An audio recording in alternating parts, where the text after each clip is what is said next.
4. जातकर्म संस्कार, नवजात का प्रथम स्वागत। जातकर्म संस्कार शिशु के जन्म के तुरंत बाद नालच्छेदन से पूर्व किया जाता है। इस संस्कार में शिशु को स्नान कराना, उसे शहद और घी चटाना, स्तनपान कराना और विशेष मंत्रों का उच्चारण करना शामिल होता है।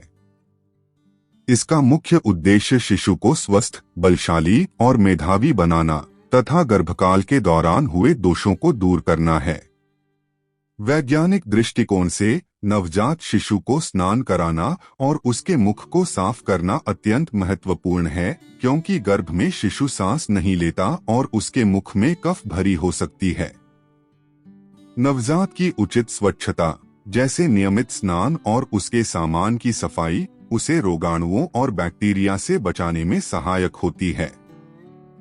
पारंपरिक रूप से शहद और घी चटाने से पाचन तंत्र मजबूत होने और मेधा शक्ति बढ़ने की मान्यता है। हालांकि आधुनिक चिकित्सा विज्ञान के अनुसार 1 साल से कम उम्र के बच्चों को शहद देना असुरक्षित है, क्योंकि इसमें बोटुलिज्म बैक्टीरिया हो सकता है, जिससे नवजात का अविकसित पाचन तंत्र निपट नहीं पाता। 6 महीने तक शिशु के लिए केवल मां का दूध ही सुरक्षित और संपूर्ण पोषण प्रदान करता है। जन्म के समय शिशु की सभी 5 इंद्रियां, दृष्टि, श्रवण, गंध, स्वाद, स्पर्श मौजूद होती हैं, यद्यपि दृष्टि सबसे कम विकसित होती है।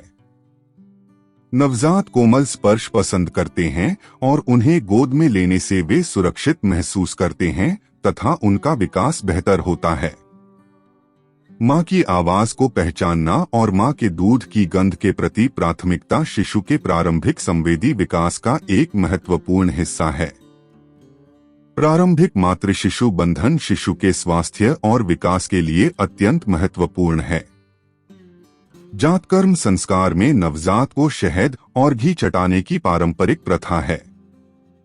हालांकि आधुनिक चिकित्सा संगठन जैसे CDC और IAP 1 साल से कम उम्र के बच्चों को शहद न देने की सलाह देते हैं, क्योंकि इसमें बोटुलिज्म का खतरा होता है। यह एक स्पष्ट विरोधाभास प्रस्तुत करता है। यह दर्शाता है कि प्राचीन संस्कारों को आधुनिक संदर्भ में लागू करते समय हमें वैज्ञानिक साक्ष्य के आधार पर कुछ प्रथाओं का पुनर्मूल्यांकन और अनुकूलन करना पड़ सकता है।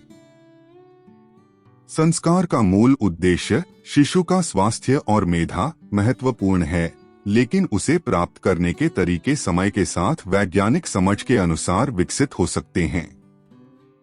यह हमें परंपरा और विज्ञान के बीच एक संतुलित दृष्टिकोण अपनाने की आवश्यकता सिखाता है।